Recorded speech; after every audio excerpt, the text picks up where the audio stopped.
ഇത് ദാംതമ തടാകമാണ്. ഹരിയാന സ്റ്റേറ്റിൽ ഗുരുഗ്രാം ഡിസ്ട്രിക്റ്റിൽ സോഹ്ന എന്ന് പറയുന്ന സ്ഥലത്ത് 3000 ഏക്കറിലാണ് ഇത് സ്ഥിതി ചെയ്യുന്നത്. യൂട്യൂബിലെ വീഡിയോസും എല്ലാം കണ്ടതിന് ശേഷം ഞങ്ങൾ അങ്ങോട്ടേക്ക് പുറപ്പെടുകയാണ്. ഏകദേശം 11 മണിയായപ്പോഴാണ് ഞങ്ങൾ പുറപ്പെട്ടത്. റോഡിൽ ഏറെക്കുറെ നല്ല ട്രാഫിക് ഉണ്ടായിരുന്നു. 1.5 മണിക്കൂർ യാത്രയ്ക്ക് ശേഷം ഞങ്ങൾ തടാകത്തിലെത്തിച്ചേർന്നപ്പോൾ ഞങ്ങൾ കണ്ട കാഴ്ച വളരെ അതിശയിപ്പിക്കുന്നതായിരുന്നു. വെള്ളമില്ല എന്നുള്ളൊരവസ്ഥ. നല്ല ചൂട് കാരണമായിരിക്കണം വെള്ളമില്ലാതിരിക്കുന്നത്. ഇപ്പോൾ കുട്ടികളവിടെ ക്രിക്കറ്റ് കളിക്കുന്ന സ്ഥലമായി മാറി. അവിടെ അഡ്വഞ്ചേഴ്സും ബോട്ട് സർവീസൊക്കെ ഉണ്ടായിരുന്നു. ഇപ്പോൾ അതില്ല.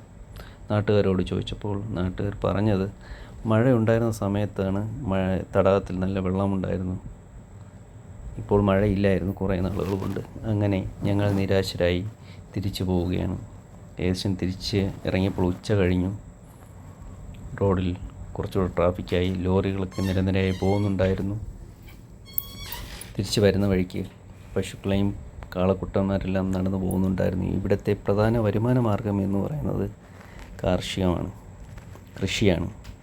ഒരു വരുന്ന വഴിക്ക് ഒരുപാട് ഫാം ഹൗസുകൾ ഞങ്ങൾ കാണുന്നുണ്ടായിരുന്നു. അങ്ങനെ ഞങ്ങൾ തിരിച്ച് വീട്ടിലേക്ക് യാത്രയായി.